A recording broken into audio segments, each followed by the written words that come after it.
Kanchipuram వకుడా silks నాణ్యత మా ప్రాధాన్యత. మదీనాగూడ, మియాపూర్, హైదరాబాద్ లో త్వరలో శుభారంభం. తెలంగాణ బడ్జెట్ సమావేశాలు హాట్ గా జరుగుతున్నటువంటి టైంలోనే ఫస్ట్ ఈ సమావేశాలు స్టార్ట్ అవ్వడమే బాగా లాంగ్ గ్యాప్ తర్వాత బీఆర్ఎస్ ఎవరు బీఆర్ఎస్ లీడర్ అనుకోవచ్చు, బీఆర్ఎస్ ఓనర్ అనుకోవచ్చు, కేసీఆర్ సభకు రావడం అదొక చర్చనీయాంశంగా మారిపోతే, కేసీఆర్ వచ్చిన రోజే కాంగ్రెస్లో జాయిన్ అయినటువంటి పటాన్చెరు ఎమ్మెల్యే గూడెం మహిపాల్ రెడ్డి ఎవరైతే ఉన్నారో ఆయన కాంట్రవర్సీకి కేర్ ఆఫ్ అడ్రస్గా మారిపోయినటువంటి సిచ్యువేషన్. ఎందుకంటే ఆయన క్యాంప్ ఆఫీస్లోనే ఇప్పటికీ కూడా కేసీఆర్ ఫోటో ఉంది, కానీ ఆయన కాంగ్రెస్ పార్టీకి సంబంధించిన ఎమ్మెల్యేగా రిప్రజెంట్ అవుతున్నారు. ఇదొకటి. దాని తర్వాత ఈరోజు ఆల్ ఆఫ్ సడన్గా ఇప్పుడు బీఆర్ఎస్కి సంబంధించిన నాయకులు కేటీఆర్ అండ్ హరీష్ రావుని ఎమ్మెల్సీ తీన్మార్ మల్లన్న ఈరోజు వాళ్ళ ఛాంబర్లో కలవడం ఇప్పుడు చర్చనీయాంశంగా మారిపోయినటువంటి సిచ్యువేషన్.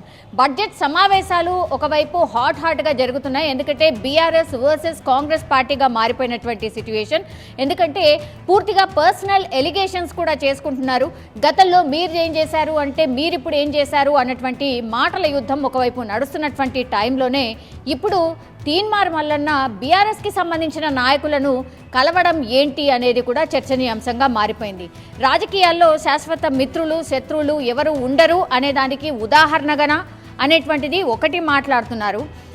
కొన్ని రోజుల క్రితం నుంచి మనం చూస్తూ ఉన్నాం, ఎప్పుడైతే కాంగ్రెస్ పార్టీ బహిష్కరించిందో, కాంగ్రెస్ పార్టీ తీన్మార్ మల్లన్న మీద వేటు వేసిందో అప్పటి నుంచి కూడా ఆయన బీసీ వాయిస్ని ఇంకా కొంత గట్టిగా వినిపిస్తున్నారు. గతంలో అయితే బీఆర్ఎస్ మీద ఒకలాంటి పోరాటమే చేసిండ్రు. అట్లాంటి పార్టీ ఏదైతే ఉండిందో తిట్టు అంటూ ఏది లేదు. బీఆర్ఎస్ పార్టీని అంత భయంకరంగా తిట్టిన తర్వాతనే నా చేతుల మీదనే బీఆర్ఎస్ని ఓడించడం, ఆ తర్వాత కాంగ్రెస్ పార్టీని గెలిపించాను అన్నటువంటి మాట పదే తీన్మార్ మల్లన్న చెప్తున్నటువంటి టైంలోనే ఏ నోరుతో అయితే తీన్మార్ మల్లన్న బీఆర్ఎస్ పార్టీని తిట్టిండ్రో అదే పార్టీకి సంబంధించిన లీడర్స్ని ఇప్పుడు అసెంబ్లీ ప్రాంగణంలో కలవడం అనేది ఇప్పుడు చర్చనీయాంశంగా మారిపోయిన పరిస్థితి. తీన్మార్ మల్లన్న ఎందుకు బహిష్కరించబడ్డాడు అందరికీ తెలిసిందే. కులగణన ఎప్పుడైతే కాంగ్రెస్ పార్టీ చేసిందో కులగణనకు సంబంధించిన పత్రాల్ని ఇవంతా ఫేక్, బీసీకి సంబంధించిన లెక్క తప్పు, పూర్తిగా ఓసీకి సంబంధించిన లెక్కని ఎక్కువ చూపిస్తూ బీసీకి సంబంధించిన లెక్కను తక్కువ చూపించారు. కులగణన పూర్తిగా ఫేక్ అంటూ ఆయన పూర్తిగా కులగణనకు సంబంధించిన పత్రాలని కాల్ చేయడం జరిగింది. అట్లాగే బీసీకి సంబంధించిన నాయకులు ఎవరైతే ఉన్నారో వాళ్ళందరికీ కూడా పిలుపునిచ్చారు, ఇది కులగణన వేస్ట్ కులగణన, మీరు కూడా వీటిని చించేయండి, కాల్ చేయండి అన్నటువంటి పిలుపునిచ్చిన నేపథ్యంలో మొన్న మీనాక్షి నటరాజన్ ఇప్పుడు కాంగ్రెస్ పార్టీ కొత్త ఇన్ఛార్జ్, ఆమె వచ్చిన వెంటనే ఇప్పుడు తీన్మార్ మల్లన్న ఎవరైతే కాంగ్రెస్కి సంబంధించిన ఎమ్మెల్సీ ఎవరైతే ఉండనో ఆయన మీద వేటు పడింది. ఒక రకంగా కాంగ్రెస్ పార్టీలో ఎవరైతే వాయిస్ అంటే పార్టీకి వ్యతిరేకంగా వినిపిస్తారో వాళ్ళ మీద ఇట్లాగే వేటు వేయబోతున్నాం అనే సంకేతాలు ఇచ్చినటువంటి సిచ్యువేషన్ అయితే కనిపిస్తోంది. ఇప్పుడు ఏకంగా బీఆర్ఎస్ పార్టీకి సంబంధించిన నాయకులని తీన్మార్ మల్లన్న కలవడం ఏంటి అనేది అతిపెద్ద చర్చ. ఈరోజు అసెంబ్లీ సమావేశాల్లో బీసీకి సంబంధించిన బిల్ ముందుకు రాబోతోంది. సో దీనికి మద్దతు ఇవ్వాలంటూ ఆయన బీఆర్ఎస్కి పార్టీకి సంబంధించిన కేటీఆర్ అట్లాగే హరీష్ రావుని కలిసినట్టుగా చెప్తున్నారు. రేవంత్ రెడ్డికి వ్యతిరేకంగా మీరు నాకు మద్దతు పలకాలి అనేటువంటి రిక్వెస్ట్తోని వాళ్ళిద్దరు నాయకులని కలిసినట్టుగా చెప్తున్నారు.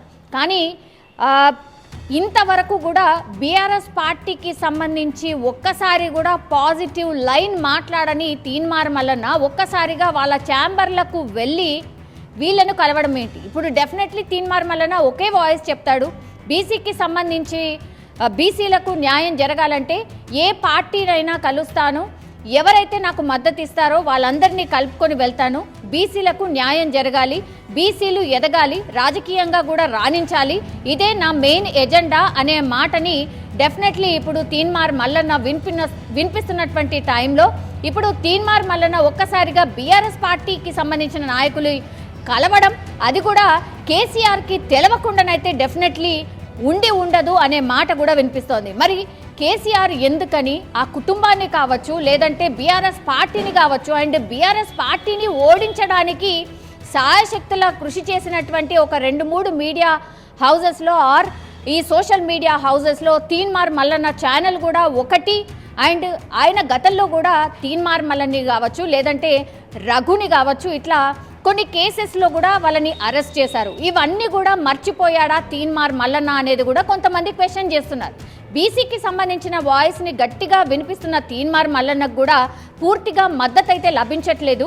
ఎందుకంటే బీసీ సభ ఎప్పుడైతే నల్గొండలో పెట్టాడో ఒక వర్గాన్ని పూర్తిగా కించపరుస్తూ అన్పార్లమెంటరీ లాంగ్వేజ్ మాట్లాడుతూ అత్యంత దారుణంగా ఒక రాజకీయ నాయకుడిగా ఉంటూ కూడా ఇట్లాంటి లాంగ్వేజ్ ఎవరు వాడకూడనటువంటి లాంగ్వేజ్ వాడినప్పటికీ కూడా ఇప్పుడు బీఆర్ఎస్ నాయకులు మరి ఎందుకని తీన్మార్ మల్లన్నని మీట్ అయ్యారు, ఇది కూడా ఒక క్వశ్చన్ అయితే రైజ్ అవుతున్న పరిస్థితి అయితే కనిపిస్తోంది. డెఫినెట్లీ దీనికి సంబంధించి కూడా కౌంటర్లు ఈరోజు చూసే అవకాశం అయితే కనిపిస్తుంది. ఎందుకంటే చాలా తొందరగా ఇట్లాంటి వార్తలు చేరిపోతూ ఉంటాయి సోషల్ మీడియా ద్వారా అనుకోండి, లేదంటే అసెంబ్లీ లాబీలోనే జరిగింది ఇది.